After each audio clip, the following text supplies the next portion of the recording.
mietittiin oikeastaan sellaisia ilmiöitä, jotka tällä hetkellä on niin kuin pinnalla. Yksi niistä oli muun muassa tämä pohjoismainen niin kuin hyvinvointi ja oli just nämä Brasilian kisat tulossa ja Berliini oli suuri innoituksen lähde meidän tiimillä ja sitten lähdettiin leikittelemään ajatuksella, että mitä tapahtuu, jos luonto valtaa kaupungin.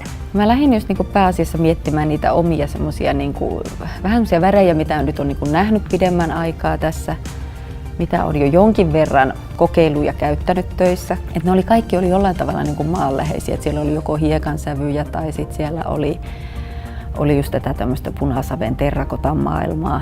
Mä itse asiassa ostin läjän muotilehtiä ja sisustuslehtiä.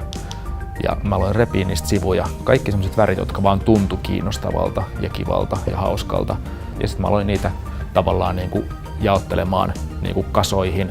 Että tästä tulee tämmöinen tunnelma, että tähän tulee kaikki siniset, täällä on kylmiä värejä, täällä on tällaisia.